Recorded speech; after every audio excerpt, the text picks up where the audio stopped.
Okay, so you just got a little bit of me and Charles playing our guitars there. We had With about the 5 minutes cheat to practice that. His cheat sheet, yeah.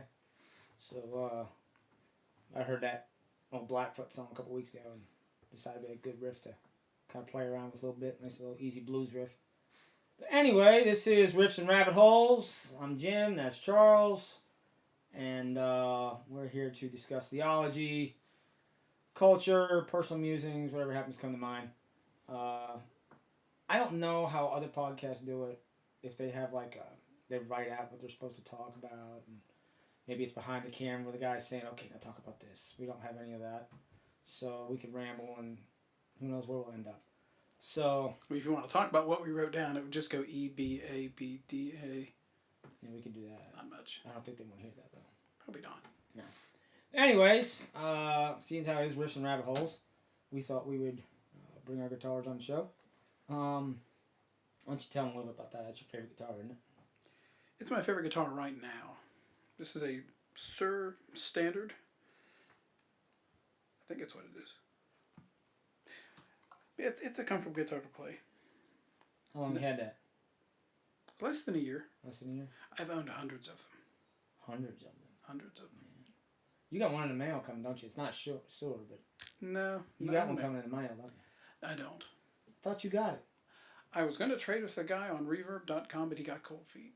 Oh, okay. It was going to be a Hungarian Fibonare. Hungarian Fibonare? Well, they're a Hungarian company. Huh. Okay. Is that an acoustic or an electric? It was an electric. Electric, okay. I have pictures at the booth at NAMM show. I thought it was a Melanchthon you were going to get next, like a white... Melanchthon? Melanchthon. What's it called? You're in the Martin Luther mode. What's it called? Melanchthon. Melanchthon. Oh.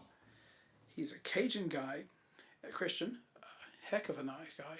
Great guitar builder down in Thibodaux, Louisiana. I've owned several of his guitars. I sold them all. I'd like to get another, but... Yeah, I played that red one he had. It was a nice guitar. Definitely. I don't like the Floyd Rose, though. The Floyd Rose and me just... Yeah. Cool. So this is mine for now. Check back later. No, maybe have a different one. But the plan is for now to keep this one. And by the way, these are just props now. The amps are turned off. Yeah, we're not electrified. So this is my Paul Reed Smith S2 Mira. I just got this for Christmas as a gift from my wife. This is the first electric guitar I have owned in 22 years. Something like that. Yeah, about 22 years. It's interesting.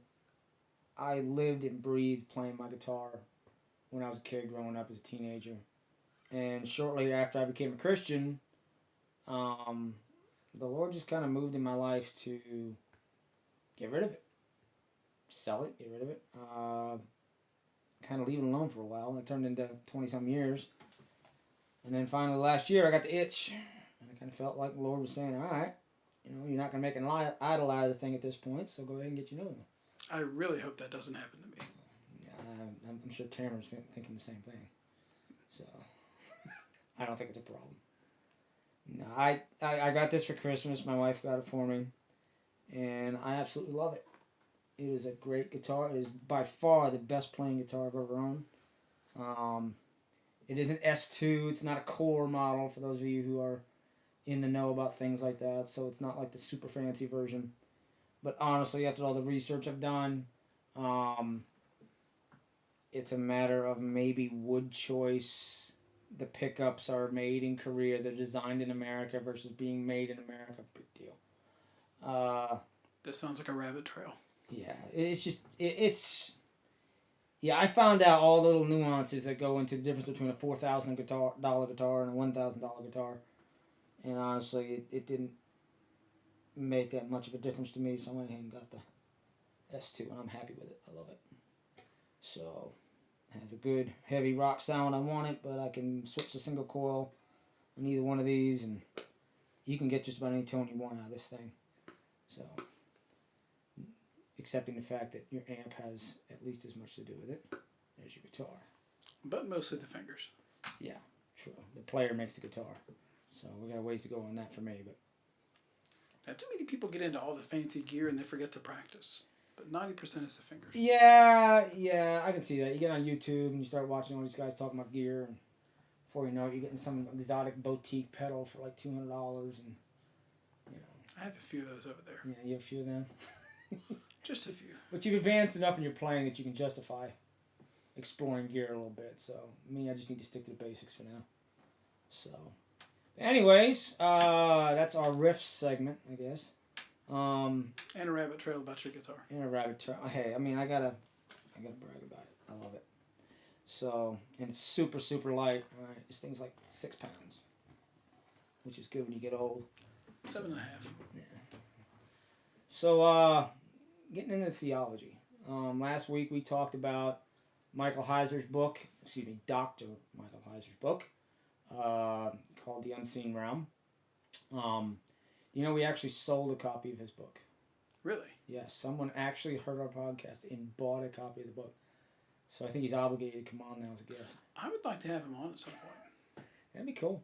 I've listened to him. He's a pretty reasonable guy. He steps on a lot of toes.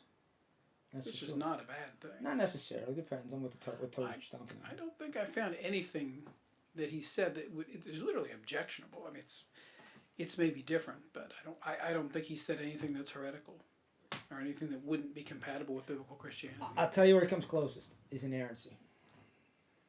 You mean specifically on inerrancy? His definition of inerrancy, the boundaries he's willing to push in the name of inerrancy, I think he gets close.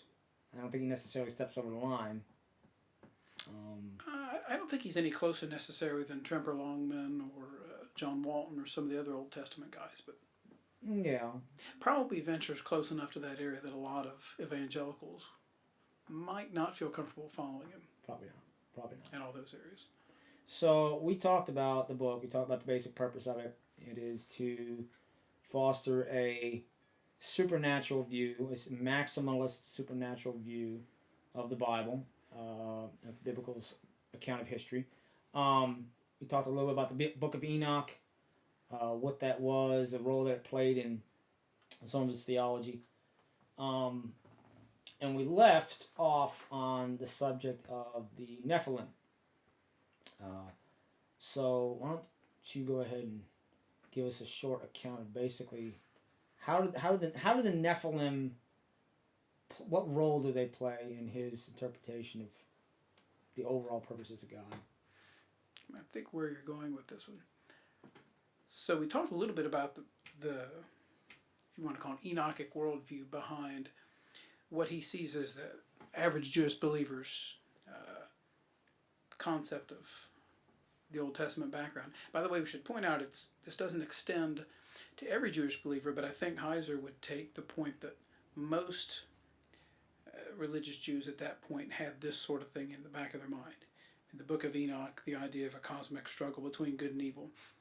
That might not have included the Pharisees and the Sadducees and some of the upper crust elements. Well, included the Essenes for sure. Right.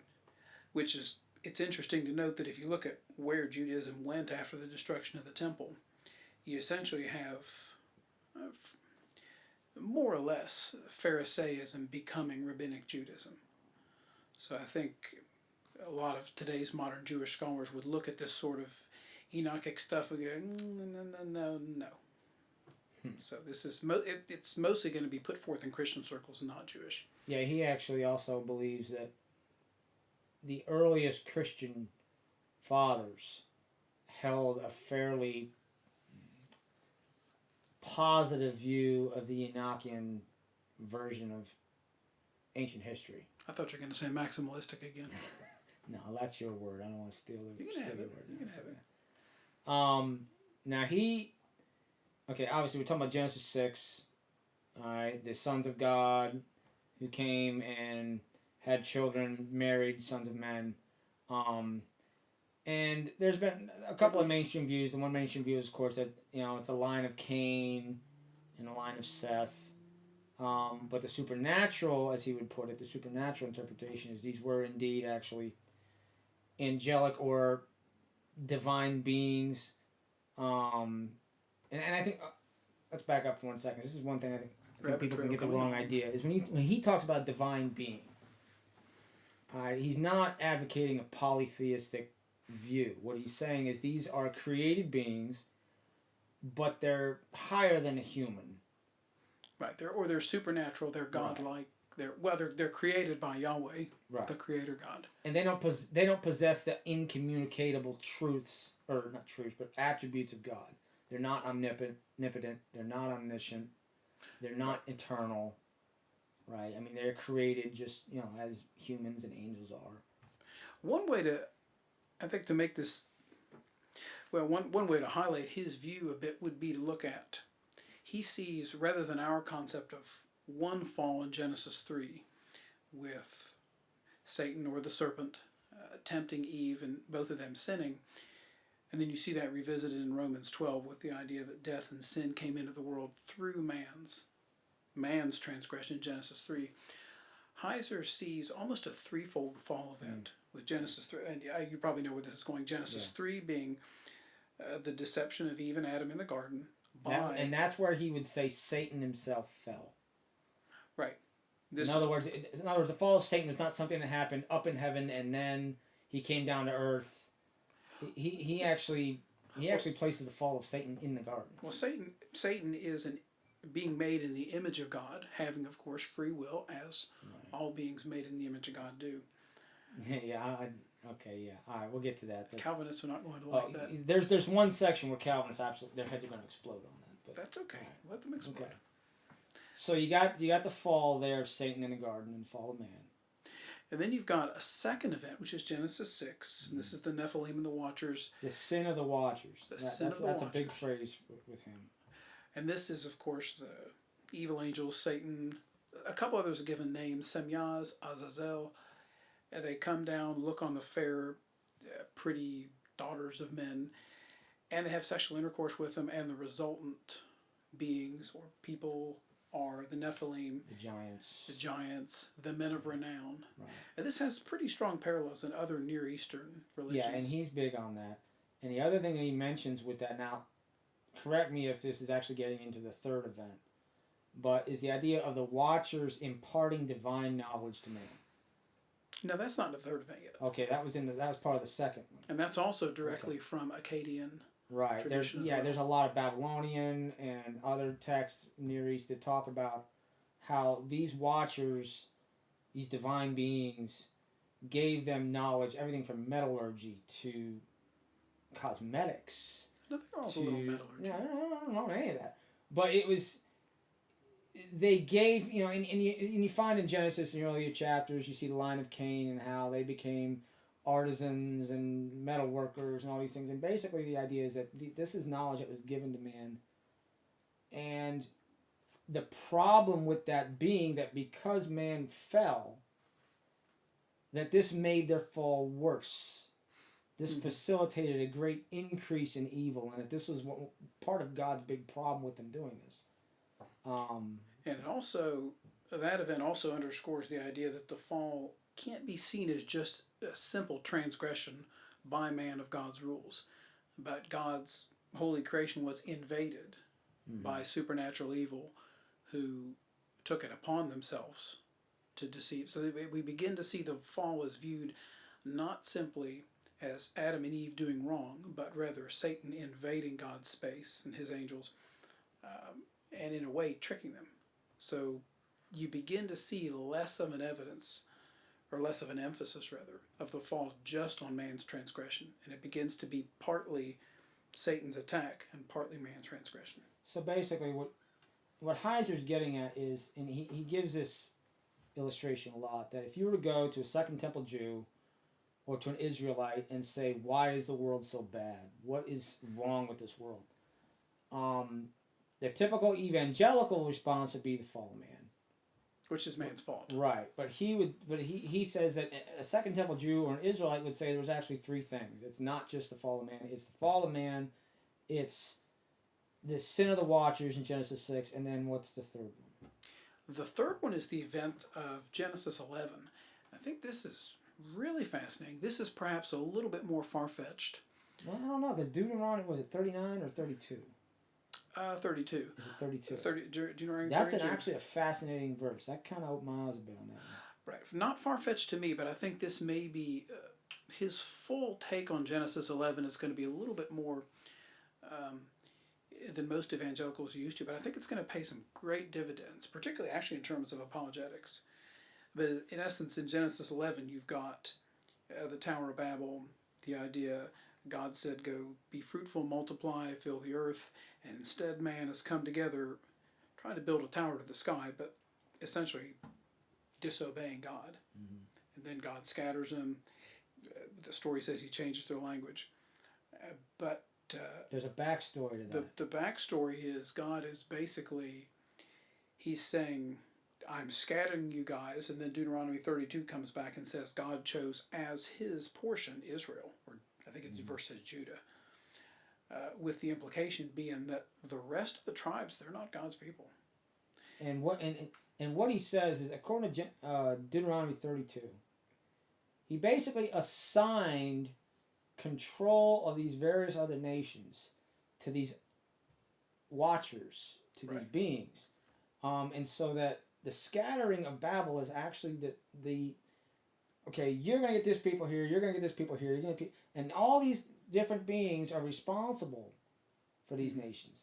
And then if you go to Psalm 82, I believe, in the Divine Council Psalm is what it's referred to as, where he's basically taking them to task because they ended up corrupting these other nations. And he's talking about, Psalm 82 is basically describing a judgment that God is going to render against these watchers who in Genesis 11 were supposed to guide these other nations, and they screwed it up. Mm-hmm. They got corrupt, and they took these peoples down with them. Now this is totally unique. You won't hear this in most places, but it's plausible. It sounds very plausible to me. And it's not, I would say it's not entirely unique. It's unique almost in the evangelical world. A lot of the liberal non-Christian scholars. You ready for a rabbit trail? Yours or mine? This is one of mine. Oh. We're going to make a whole episode out of this someday. But it brought this to mind as I was coming here today, and I wanted to ask you about it. You know, we keep talking about how this is unique stuff. You don't hear this stuff very often. And as you've mentioned many times, this is nothing new. This is stuff that has been out there in the scholarly world for a long, long time. Why doesn't scholarship filter down to the pews like it ought to? If this stuff has been around that long and that many people in the scholarly community have known about it, they don't have a problem with it, why isn't it getting... Now, I have my theory, and it's not a very nice one, but what's your theory? Well, I think it's not that... I don't know how far this penetrates into evangelical scholarship, but non-Christian, if you want to call it liberal, non-Christian theology, certainly has had no problem seeing everything in the Old Testament as derived from some sort of pagan mythology. So they seem to dismiss it. Well, because to them, technically, it's not even reality. Well, for them, it's not. Right. But the idea that... So why bother digging into this stuff if it's not even really real? The idea was that Israel always was. Obviously, the whole world was a pagan polytheistic society, and Israel was too. And it wasn't until long after the First Temple that the Jerusalem cult had gotten rid of, if they ever really did, all of the pagan gods. So that's standard secular scholarship. Now see, and then on the conservative side, the side of things that you and I would associate with probably the most. My theory is that the seminaries that have trained most of our pastors and most of our people in ministry, missionaries, whatever, the focus has been stay practical, get the gospel out, make people missionaries in their communities, soul winning, building a church, the mechanics of building a church, the organizational aspects of it. That's what seminaries in your conservative evangelical circles have really focused on. And what has not been a focus, as far as I can tell, is getting stuff like this, like what we're talking about. Focusing on, all right, let's understand this stuff, and then let's get that out to the man on the pew. Because it's not seen as practical. It's not seen as something that, okay, you have a limited amount of time, you have, maybe 2-3 sermons a week that you have to give to your congregation. There's only so much time. So they don't mess with it. That may be one of several reasons. To bring this back around to Genesis 11, I don't know how much more time we'll spend talking about this. Maybe lots of time. But I think one of the biggest things we can take away from this is if you look at what's sometimes referred to as the Canaanite genocide. If you look at Deuteronomy 20:16 through 18, one of several examples where God tells the Israelites, get rid of the Hittites. I think he says something along the lines of kill everything that breathes. Yeah. That's pretty rough. And in fact, if you look on a number of the atheist websites, Sam Harris's website for one, this is one of the things people keep coming back to. Look at your loving God, Christians. How many of you have actually read that Bible you hold? Go back to Deuteronomy 20 and read what he says. God says, kill everything that breathes. That's their babies, their pets, their infirmed elderly, their kids. Now that's pretty hard to square. This makes sense of it, though. It does, because in that case, you've got a nation of a nation under a God other than Yahweh, and a nation populated by not just God's created beings, but the Nephilim and the Anakim. The first people that Joshua was commanded to kill, to wipe out. The descent, so that we're not talking about humans God created, we're talking about the offspring of the evil watcher angels. Yeah, these hybrid divine human So then beings. God's command to wipe them out is not go kill everybody and start over. In fact, it can even be seen as a bit of an exaggeration. It's get rid of the evil offspring, wipe away the evil spirits, the offspring of the Nephilim. It doesn't, and that if that's the emphasis, then it doesn't even have to be seen to include every person, only every evil descendant. Now, all right, you mentioned the evil spirits. One of the other things that he claims is that. See your guitar? See, this is not staged. This is live. No, this is live. Right. So, one of the things that Heiser is kind of a different thing.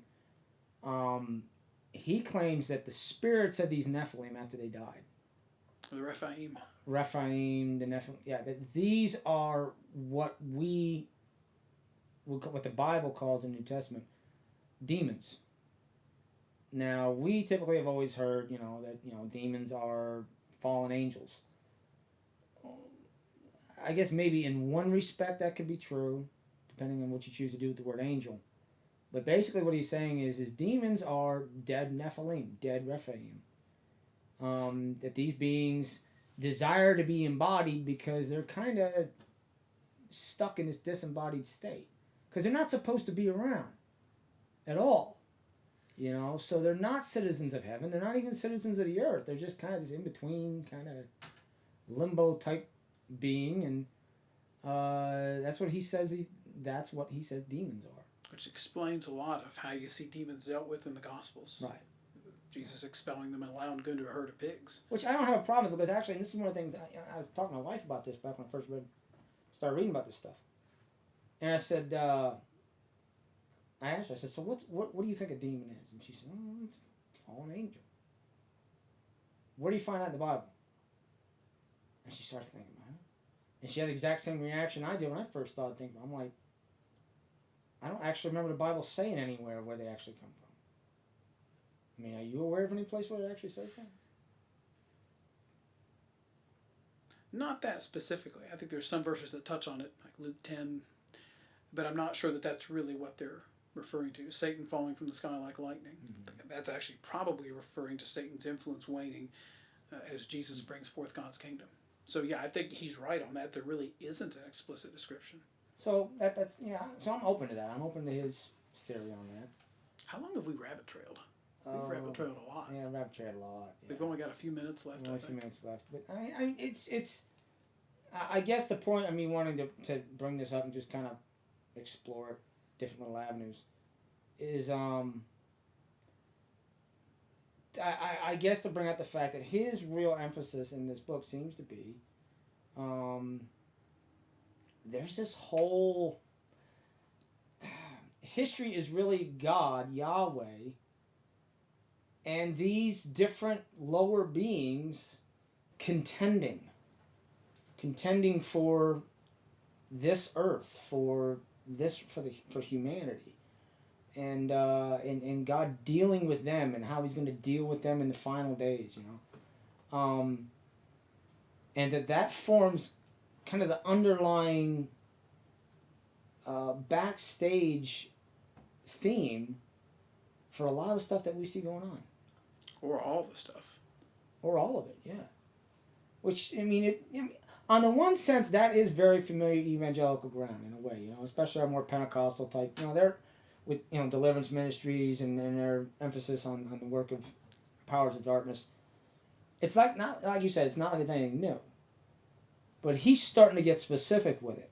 He's starting to name names. He's starting to, connect dots to very specific events in history. And I think that's what we're not used to. Probably so. But perhaps between now and our next visit, we should see if we can find out if he actually plays a guitar. If he can play a guitar, we gotta have him on. Yeah, got to. We might even have to buy him a plane ticket. So where are we at next? Where are we at next time? Where are we at next time? Well, I was gonna let you pick the topic. Back here again, me. I told you this a week ago. You're gonna pick the next topic. So I gave you plenty of warning. I forgot. Can I still pick it and then surprise people? You could. You gotta give me enough warning so I know how to at least sound semi-intelligent. I'll just tell my answer. Can I pick the song next time? Can you pick the? Yeah, I told you can pick the song this time. Are we gonna do a song next time? We don't have to. We can. Can I pick some gypsy music? Yeah, I tell you what. How about you pick a gypsy song and play it for us? You can introduce our growing audience to gypsy music. Yeah, a lot of the gypsies in Eastern Europe or Western Europe are evangelical Christians. Really? I can even pick out a gypsy gospel song. That'll be cool. I'll think about that. Yeah, we can do that. All right. So you're not going to give the audience any hints as to what we're going to talk about? I'm not sure. I got to think of something. I do want to mention before we wrap up, Michael Heiser does have a website called moreunseenrealm.com. For those of you who are interested in the book, and if you haven't even gotten the book yet, he actually goes chapter by chapter through everything he covers in that book and gives supplemental materials. Kind of explains a little further some of the things he talks about. He's got plenty of YouTube videos out there. This specific topic we talked about today, he really digs it. He's actually going to make that the subject of another full-length book, apparently. But it's called Reversing Mount Hermon. So if you go into YouTube and you look for that video, Reversing Mount Hermon, you'll see a lecture that he gave. And it covers all this ground. It's very fascinating. He'll even give you a perspective on 1 Corinthians 11 and head coverings that you have guaranteed never heard before. I was hoping you weren't going to go there. I'm not going to explain it. You can go there for yourself. Read it yourself. And have fun with it, all right? We have a website coming.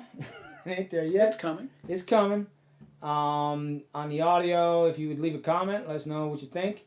We have our email, Riffs and Rabbit Holes. That's RAFFSN. Not and. N. Rabbit Holes. All right, it's all one word, at gmail.com. So just email us. Give us your reaction. Let us know what you think. Any future topics you want us to talk about, we'll take a stab at it. We need guests. We need our friends. Yes. I was going to put you under the table, but Jim says you can't pop out from under the table. So No, that's against the rules. we'll think of something. Yeah. So until next time. Well, until next time. See you later.